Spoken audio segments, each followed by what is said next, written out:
तो स्वागत है आपका हिंदी गुरुकुल एकेडमी के एक और नई वीडियो में। तो कैसे हैं? मुझे उम्मीद है कि आप स्वस्थ और मस्त होंगे और अपनी पढ़ाई को निरंतर जारी रखे होंगे।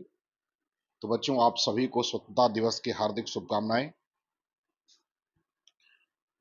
यदि आप हमारे इस चैनल पर पहली बार हैं तो आप इसको सब्सक्राइब करें, और यदि आपने सब्सक्राइब किया है तो इसको अधिक से अधिक शेयर करें। चूंकि बच्चों लाइव क्लास में कुछ दिक्कत आ गई थी, इसलिए वीडियो अपलोड नहीं हो पाई, इसलिए लाइव क्लास जो है वो चल नहीं पाया। तो उस लाइव क्लास में जो पेपर बनाया गया था उसको मैं वीडियो के रूप में अपलोड कर रहा हूं, और मुझे उम्मीद है कि आपको ये वीडियो पसंद आएगा। तो चलिए शुरू करते हैं आज की वीडियो और देखते हैं कि पहला सवाल क्या कह रहा है। पहला सवाल कह रहा है कि निम्न में अकर्मक क्रिया का उदाहरण है। तो आपको ये बताना है कि निम्नलिखित में से कौन अकर्मक क्रिया का उदाहरण है। सीता मूर्ति बनाती है, गीता किताब पढ़ती है, पेड़ से पत्ते गिरते हैं और इनमें से कोई नहीं। आपको ये बताना है कि इसमें से कौन अकर्मक क्रिया का उदाहरण है। ए कह रहा है सीता मूर्ति बनाती है, बी कह रहा है गीता किताब पढ़ती है, सी कह रहा है पेड़ से पत्ते गिरते हैं, और डी कह रहा है कि इनमें से कोई नहीं। तो बच्चों इसमें से उत्तर कौन सा होगा? तो उत्तर हो जाएगा सी, पेड़ से पत्ते गिरते हैं। यह अकर्मक क्रिया का उदाहरण है, और बाकी सभी जो है वो सकर्मक क्रिया का उदाहरण है। चलिए बात करते हैं सवाल नंबर दूसरे की। सवाल नंबर दूसरे में कह रहा है कि पुल्लिंग की पहचान कीजिए। तो आपको ये बताना है कि पुल्लिंग इसमें से कौन सा शब्द पुल्लिंग है। ए साइकिल, बी कार, सी सभा और डी उपवास। तो आपको ये बताना है कि इसमें से कौन सा शब्द जो है वो पुल्लिंग है। साइकिल, कार, सभा और उपवास। तो आपको दूसरे वाले में बताना है कि इसमें कौन सा शब्द पुल्लिंग है। तो बच्चों इसमें उपवास शब्द जो है वो पुल्लिंग है, अर्थात डी विकल्प पुल्लिंग है। बाकी तीनों जो है वो स्त्रीलिंग है। साइकिल, कार और सभा तीनों स्त्रीलिंग शब्द हैं। चलिए बात करते हैं सवाल नंबर तीसरे की। सवाल नंबर तीसरे में कह रहा है कि हिंदी की तालव्य ध्वनियां हैं। तो आपको ये बताना है कि हिंदी की इसमें से कौन सी ध्वनियां हैं जो तालव्य हैं। ए में चौ छ ज झ, बी में कह रहा है प फ ब भ, सी में कह रहा है त थ द ध, और डी में कह रहा है ट ठ ड ढ। तो आपको ये बताना है कि इनमें से कौन सी ध्वनियां जो हैं वो तालव्य ध्वनियां हैं। तालव्य ध्वनियों का मतलब होता है कि ऐसी ध्वनियां जिनका उच्चारण किससे होता है? तालु से होता है। तो बच्चों इसका उत्तर क्या हो जाएगा? इसका उत्तर ए हो जाएगा। च छ ज जो है ये तालव्य ध्वनियां हैं, प फ ब जो है ये ओष्ठ ध्वनियां हैं, त थ द ये जो है दंत ध्वनियां हैं, और ट ठ द जो है ये मूर्धन्य ध्वनियां हैं, अर्थात इनका उच्चारण मुर्दा से होता है। चलिए बात करते हैं सवाल नंबर चौथे की। कह निम्नलिखित में से कौन सा शब्द फारसी भाषा का है। तो आपको चौथे में ये बताना है कि कौन सा शब्द जो है वो फारसी भाषा का है। ए कह रहा है अंगूर, बी आम, सी केला और डी कह रहा है कैंची। तो आपको ये बताना है कि कौन सा शब्द इसमें से जो है वो फारसी भाषा का है। अंगूर, आम, केला और कैंची। तो आपको बच्चों ये बताना है कि कौन इसमें से फारसी शब्द है। तो बच्चों इसमें से अंगूर जो है वो फारसी भाषा का शब्द है, अर्थात चौथे का विकल्प नंबर ए जो है वो सही हो जाएगा। आम और केला तद्भव शब्द है, और कैंची जो शब्द है वो। ये सवाल नंबर पांचवे में क्या कह रहा है कि निम्नलिखित में से अर्धसम मात्रिक छंद नहीं है। तो आपको ये बताना है कि कौन सा इसमें जो है वो अर्धसम मात्रिक छंद नहीं है। रोला, बरवय, दोहा और सुरठा। तो आपको ये बताना है कि कौन इसमें से अर्धसम मात्रिक छंद नहीं है। तो बच्चों इसका उत्तर हो जाएगा रोला। ये अर्धसम मात्रिक छंद नहीं है, बल्कि यह सम मात्रिक छंद है।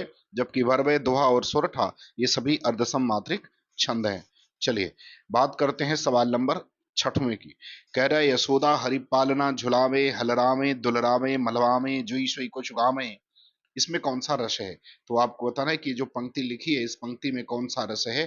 ए कह रहा है रौद्र रस, बी कह रहा है वात्सल्य रस, सी कह रहा है अद्भुत रस, और डी कह रहा है कि इनमें से कोई नहीं। तो आपको ये बताना है कि यशोदा हरि पालना झुलावे, हलरावे दुलरावे बलहावे जोई सई कछुगावे। तो आपको बताना है कि इसमें कौन सा रस है। रौद्र रस है, वात्सल्य रस है या अद्भुत रस है।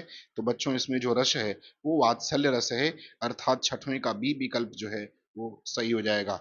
चलिए अब हम लोग बात करते हैं सवाल नंबर सातवें की। सवाल नंबर सातवें में कह रहा है कि हलाला किसका उपन्यास है। सवाल नंबर सातवां ये कह रहा है कि हलाला जो है वो किसका उपन्यास है। जयशंकर प्रसाद, नागार्जुन, प्रेमचंद या भगवान दास मोरवाल। तो आपको ये बताना है कि हलाला नामक उपन्यास जो है किसके द्वारा लिखा गया है। जयशंकर प्रसाद के द्वारा, नागार्जुन के द्वारा, प्रेमचंद के द्वारा या भगवान दास मोरवाल के द्वारा। तो बच्चों हलाला उपन्यास जो है वो भगवान दास मोरवाल के द्वारा लिखा गया है, अर्थात सातवें का विकल्प नंबर डी जो है वो सही हो जाएगा। चलिए सवाल नंबर 8वें में कह रहा है कि किस शब्द में अयादि संधि है। तो आपको ये बताना है कि किस शब्द में अयादि संधि है। प्रेजते, योद्धा, सज्जन और नाविक। तो आपको बताना है कि किस शब्द में जो है वो अयादि संधि है। प्रेजते, योद्धा, सज्जन और नाविक। तो आपको अयादि संधि का चयन करना है। किन विकल्पों में से अयादि संधि वाला विकल्प कौन सा है? तो बच्चों अयादि शब्द वाला विकल्प जो है वो डी है। अर्थात डी में क्या है? अयादि संधि है। जबकि प्रेजते में प्रौधन एजते, प्रौधन क्या हो जाएगा? एजते हो जाएगा। योद्धा में योध धन धा हो जाएगा। और सज्जन में सतधन जन हो जाएगा। क्या हो जाएगा? सतधन जा हो जाएगा। ठीक। तो पहले वाले में गुण, दूसरे दोनों में जो है वो व्यंजन संधि है। जबकि अयादि संधि किस में है? नाविक में है। चलिए सवाल नंबर 8वां कह रहा किस वाक्य में सकर्मक क्रिया का प्रयोग हुआ है?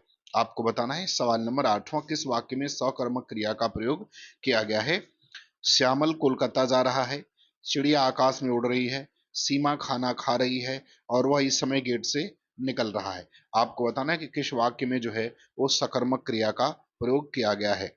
श्यामल कोलकाता जा रहा है, चिड़िया आकाश में उड़ रही है, सीमा खाना खा रही है, वह इस समय गेट से निकल रहा है। तो नवीं में उत्तर आपको बताना है कि किस क्रिया में जो है किस वाक्य में जो है सकर्मक क्रिया का प्रयोग किया गया है। चलिए तो देखा जाए उत्तर, तो इसका उत्तर क्या हो जाएगा? उत्तर हो जाएगा सी, अर्थात सीमा खाना बना रही है, इसमें सकर्मक क्रिया का प्रयोग किया गया है। चलिए बात करते हैं सवाल नंबर 10वें की। सवाल नंबर 10वें में कह रहा है कि शुद्ध वाक्य का चयन कीजिए। तो आपको सवाल नंबर 10वें में क्या करना है? जो वाक्य शुद्ध है उसका चयन करना है। ए कह रहा है कि उसका मकान बहुत बड़ा है, बी कह रहा है दही खट्टी है, सी कह रहा है कि अनेक हाथी जा रही हैं और डी कह रहा है कि यह रुमाल अच्छी है। तो आपको ये बताना है कि इसमें से कौन सा वाक्य जो है वो शुद्ध है। ए उसका मकान बहुत बड़ा है, बी दही खट्टी है, सी अनेक हाथी जा रही हैं और डी यह रुमाल अच्छी है। तो आपको बताना है कि कौन सा वाक्य इसमें से सही है। तो बच्चों 10वें में जो वाक्य सही है वो पहला वाला सही है, बाकी सभी जो है वो अशुद्ध है। दही खट्टी नहीं, दही खट्टा होता है। अनेक हाथी जा नहीं रहे, जा रहे, रुमाल अच्छा होता है। इसलिए पहला विकल्प जो है वो सही हो जाएगा। चलिए सवाल नंबर 11 में देखिए क्या कह रहा है। कह रहा है सुवर्ण को खोजत फिरे कवि व्यभिचारी चोर में कौन सा अलंकार है? तो बच्चों आपको ये बताना है कि सुवर्ण को खोजत फिरे कौन कौन? कवि, व्यभिचारी और चोर। इसमें कौन सा अलंकार है ये आपको बताना है। यमक अलंकार, श्लेष, उत्प्रेक्षा अलंकार या उपमा अलंकार। तो आपको ये बताना है कि इसमें कौन सा अलंकार होता है। तो बच्चों इसमें अलंकार जो होगा वो श्लेष अलंकार हो जाएगा। कौन सा हो जाएगा? श्लेष अलंकार। श्लेष अलंकार कहते हैं कि जब कविता में कोई शब्द एक बार आता हो और उसके कई सारे अर्थ निकलते हो, इसलिए वहां श्लेष अलंकार होता है। चलिए सवाल नंबर देखते हैं 12। कह रहे अन्वेषण का शुद्ध संधि विच्छेद होगा। तो आपको ये बताना है कि अन्वेषण का शुद्ध संधि विच्छेद क्या बनेगा। अनुधन्वेषण, अनुधन एषण, अनुधन एषण, अनुधन ईषण। तो आपको ये बताना है कि कौन सा शुद्ध संधि विच्छेद होगा। अनुधन्वेषण, अनुधन एषण, अनुधन एषण, अनुधन ईषण। तो आपको बताना है कि कौन सा संधि इसमें से किया गया है जो सही है। तो बच्चों इसमें विकल्प नंबर 3 जो है वो सही है। अनुधन एषण होता है, ऐषण नहीं होता। अर्थात विकल्प नंबर जो है वो सी सही हो जाएगा सवाल नंबर 12 का। चलिए सवाल नंबर 13 देखते हैं। कह रहा किस शब्द में अव्ययी भाव समास है? आपको ये बताना है कि किस शब्द में अव्ययी भाव समास है। परोक्ष, मुंहतोड़, रसभरा और स्वरूप। तो आपको बताना है कि किस शब्द में अव्ययी भाव समास है। परोक्ष में है, मुंहतोड़ में है, रसभरा में है या स्वरूप में है। स्वरूप में है, सॉरी स्वरूप में है। तो किसमें अव्ययी भाव समास है? परोक्ष, मुंहतोड़, रसभरा और स्वरूप। तो देखो बच्चों इसमें समास जो अव्ययी भाव है वो परोक्ष में है। किसमें है? परोक्ष में है। मुंहतोड़ में और रसभरा में। मुंहतोड़ में कौन सा समास है? रसभरा में। इन दोनों में तत्पुरुष समास है और स्वरूप में कर्मधारय समास है। चलिए देखते हैं सवाल नंबर 14। कह रहे किस शब्द में तत्पुरुष समास है? तो आपको ये बताना है कि किस शब्द में तत्पुरुष समास है। ए कह रहा नीलपीत, बी कह रहा परमेश्वर, सी मुनिश्रेष्ठ और डी कह रहा नरसिंह। तो आपको बताना है किस शब्द में इसमें तत्पुरुष समास है। विकल्प ए में नीलपीत, विकल्प बी परमेश्वर, विकल्प सी मुनिश्रेष्ठ और विकल्प डी नरसिंह कह रहा है। तो आपको बताना कि तत्पुरुष समास इसमें किसमें है। तो बच्चों तत्पुरुष समास विकल्प नंबर सी में है। मुनिश्रेष्ठ जो है, मुनियों में कौन श्रेष्ठ, अर्थात इसमें तत्पुरुष समास है। ठीक। चलिए आगे देखते हैं। कह रहा किस वाक्य में संप्रदान कारक का प्रयोग किया गया है। आपको सवाल नंबर 15 में बताना है कि किस वाक्य में संप्रदान कारक का प्रयोग किया गया है। मोहन ने घड़े से पानी निकाला, माँ ने बच्चे को खिलौने खरीदे, सज्जनों की गति से बुद्धि सुधरती है और लड़के दरवाजे दरवाजे घूम रहे हैं। तो आपको ये बताना है कि किस वाक्य में जो है संप्रदान कारक का प्रयोग किया गया है। ए, मोहन ने घड़े से पानी निकाला, बी, माँ ने बच्चे को खिलौने खरीदे, सी, सज्जनों की संगति से बुद्धि सुधरती है, और डी, लड़के दरवाजे दरवाजे घूम रहे हैं। तो आपको बताना है कि किसमें जो है संप्रदान कारक का प्रयोग किया गया है, सवाल नंबर 15। तो बच्चों सवाल नंबर 15 का विकल्प नंबर बी सही हो जाएगा। माँ ने बच्चे को खिलौने खरीदे, अर्थात माँ ने बच्चे के लिए खिलौने खरीदे तो संप्रदान कारक, मोहन ने घड़े से पानी निकाला अपादान कारक, सज्जनों की गति से बुद्धि सुधरती है करण कारक, लड़के दरवाजे दरवाजे घूम रहे हैं अधिकरण कारक। चलिए सवाल नंबर देखते हैं 16। किस वाक्य में दो कर्म प्रयुक्त है। तो आपको ये बताना है कि कौन सा वाक्य है जिसमें दो कर्म का प्रयोग किया गया है। पहला कह रहा है मैंने लड़के को ग्रंथ पढ़ाया, बी कह रहा है उसने बच्चे को बुलाया, सी कह रहा है मैं प्रातः घर से चलूंगा, और डी कह रहा है तुम रोज अपने स्कूल जाओ। तो आपको ये बताना है कि किस वाक्य में दो कर्म का क्या किया गया है, प्रयोग किया गया है। ए कह रहा है मैंने लड़के को ग्रंथ पढ़ाया, बी कह रहा है उसने बच्चे को सुलाया, सी कह रहा है मैं प्रातः घर से चलूंगा, और डी कह रहा है कि तुम रोज अपने स्कूल जाओ। तो आपको 16 का उत्तर बताना है। तो बच्चों 16 का उत्तर ए हो जाएगा। मैंने लड़के को ग्रंथ पढ़ाया, तो एक लड़का और एक ग्रंथ, दो इसमें जो है कर्म प्रयुक्त किए गए हैं। चलिए सवाल नंबर 17। निम्न में कौन सी वर्तनी सही है। तो आपको ये बताना है कि निम्न में से किसकी वर्तनी जो है वो सही है। चार दीवारी, चौहार दीवारी, चार दीवारी या चाहार दीवारी। तो आपको ये बताना है कि इसमें से किसकी वर्तनी जो है शुद्ध है। तो सवाल नंबर 17 का आपको वर्तनी बताना है कि किसकी वर्तनी शुद्ध है। तो बच्चों 17 नंबर सवाल में जो दूसरा है चौहार दीवारी, इसकी वर्तनी शुद्ध है, अर्थात विकल्प नंबर बी जो है 17 का वो सही हो जाएगा। चलिए बात करते हैं सवाल नंबर 18 की। कह रहा है वह ग्रहण जिसमें सूर्य या चंद्रमा पूर्णतः ढक जाए, वाक्य के लिए एक शब्द क्या बनेगा। तो आपको इसका उत्तर बताना है कि जिसमें सूर्य और चंद्रमा पूर्णतः ढक जाते हैं, क्या कहेंगे, खग्रास, पूर्णग्रास, हठग्रास या शून्यग्रास। तो आपको बताना है सवाल नंबर 18 कि वह ग्रहण जिसमें सूर्य या चंद्रमा पूर्णतः ढक जाते हैं, उसके लिए एक शब्द क्या बनेगा। सवाल नंबर 18 का उत्तर क्या होगा। खग्रास कहेंगे, पूर्णग्रास कहेंगे, हठग्रास कहेंगे या शून्यग्रास कहेंगे। तो बच्चों इसको खग्रास कहा जाता है, अर्थात विकल्प नंबर ए जो है वो सही हो जाएगा। चलिए बात करते हैं सवाल नंबर 19 की। कह रहा है कि वह स्त्री जिसे हाल ही में बच्चा हुआ हो के लिए सार्थक शब्द है। तो आपको ये बताना है कि वह स्त्री जिसका हाल ही में बच्चा हुआ हो उसके लिए कौन सा सार्थक शब्द होगा। गर्भवती, जननी, माँ या जच्चा। तो आपको ये बताना है कि कौन सा इसमें से सही शब्द इस वाक्यांश के लिए होगा। गर्भवती, जननी, माँ और जच्चा। तो बच्चों इसका उत्तर क्या हो जाएगा, इसका उत्तर जच्चा हो जाएगा, अर्थात विकल्प नंबर डी जो है 19 का सही हो जाएगा। क्या होगा, जच्चा। वह स्त्री जिसे हाल ही में बच्चा हुआ हो के लिए सार्थक शब्द क्या होता है, जच्चा। चलिए आगे देखते हैं किस कवि को एक भारतीय आत्मा कहा जाता है। चलिए बताइए किस कवि को एक भारतीय आत्मा कहा जाता है। मैथिली शरणगुप्त, निराला, माखनलाल चतुर्वेदी या सुमित्रा नंदन पंत। तो आपको बताना है कि किस कवि को एक भारतीय आत्मा जो है वो कहा जाता है। मैथिली शरणगुप्त को, निराला को, माखनलाल चतुर्वेदी को। तो बच्चों एक भारतीय आत्मा जो है वो मैथिली माखनलाल चतुर्वेदी को कहा जाता है। एक भारतीय आत्मा किसको कहा जाता है, माखनलाल चतुर्वेदी को। तो विकल्प नंबर सी जो है सवाल नंबर 20वें का सही हो जाएगा। चलिए अब बात करते हैं सवाल नंबर 21। कह रहा ऊपर की ओर उछाला गया वाक्यांश के लिए एक शब्द होगा। आपको ये बताना है कि ऊपर की ओर उछाला गया इस वाक्यांश के लिए एक शब्द क्या बनेगा। उत्क्षिप्त बनेगा, प्रक्षेपित बनेगा, उपरिनिष्ट बनेगा या ऊर्ध्वमुखी बनेगा। तो आपको सवाल नंबर 21 का उत्तर देना है कि ऊपर की ओर उछाला गया इस वाक्यांश के लिए एक शब्द क्या होगा। उत्क्षिप्त होगा, प्रक्षेपित होगा, उपरिनिष्ट होगा या ऊर्ध्वमुखी होगा। तो बच्चों इसके लिए शब्द जो है उत्क्षिप्त प्रयोग होगा, अर्थात विकल्प नंबर 1 जो है वो सही हो जाएगा।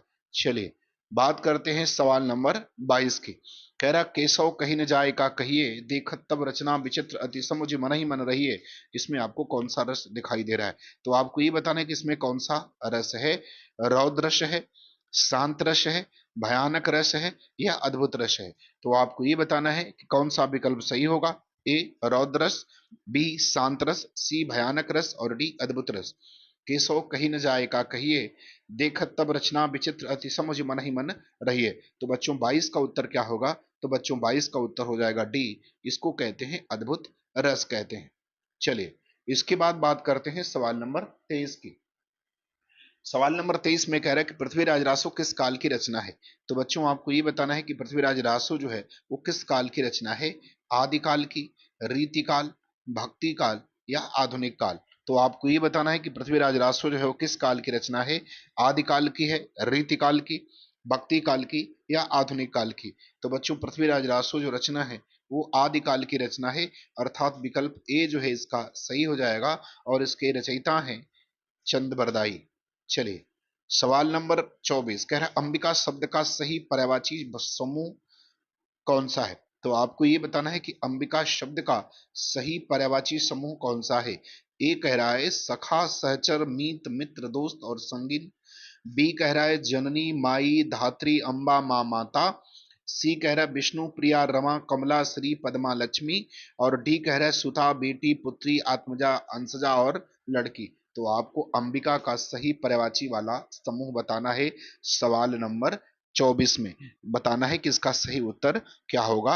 तो बच्चों अंबिका का सही जो उत्तर हो जाएगा वो हो जाएगा जननी, माई, धात्री, अम्बा, माँ और माता, अर्थात विकल्प नंबर बी जो है वो सही हो जाएगा 24 का। चलिए बात करते हैं सवाल नंबर 25 का। कह रहा है उस शब्दांश को क्या कहते हैं जो किसी शब्द से पूर्व लगकर उस शब्द का अर्थ बदल दे?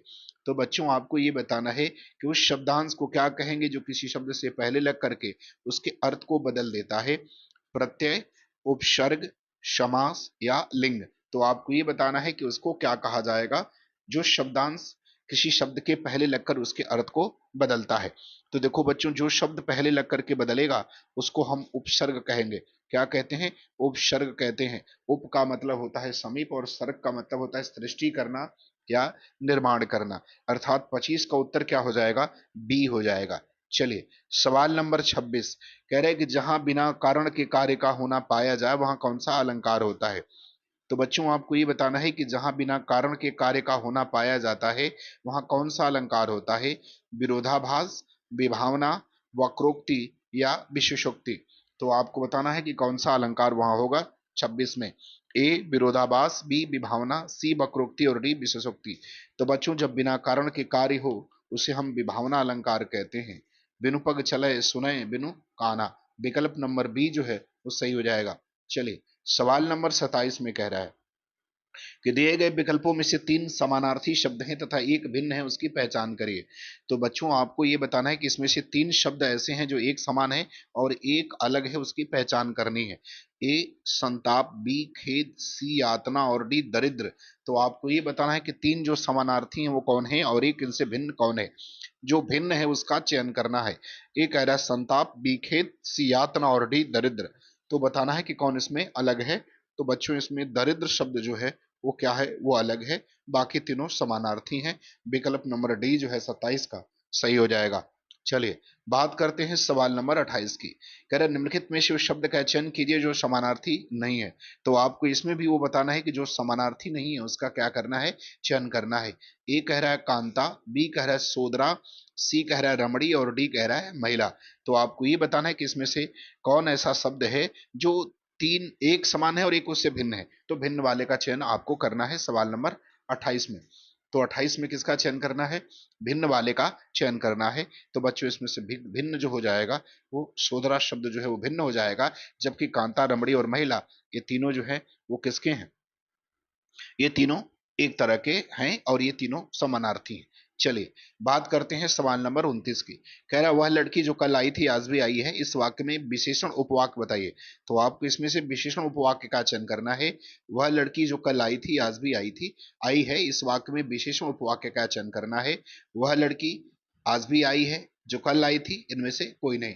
तो सवाल नंबर 29 का उत्तर बताना है कि वह लड़की जो कल आई थी आज भी आई है, इसमें विशेषण उपवाक्य क्या है? तो बच्चों इसमें से विशेषण उपवाक्य जो हो जाएगा वो हो जाएगा जो कल आई थी, यह इसमें विशेषण उपवाक्य होगा, अर्थात 29 का विकल्प नंबर सी जो है वो सही हो जाएगा। चलिए और बच्चों आज का अंतिम सवाल। मेरा मित्र राम बहुत अच्छा चित्रकार है, इस वाक्य में विधेय क्या है? आपको ये बताना है कि मेरा मित्र राम बहुत अच्छा चित्रकार है, इस वाक्य में विधेय क्या है? मेरा मित्र बहुत अच्छा चित्रकार, चित्रकार और बहुत अच्छा। तो आपको बताना कि इसमें से विधेय जो है वो क्या है? मेरा मित्र राम बहुत अच्छा चित्रकार है, इसमें विधेय क्या बनेगा 30 में? तो बच्चों इसका विधेय बनेगा बहुत अच्छा चित्रकार, अर्थात विकल्प नंबर बी जो है वो सही हो जाएगा।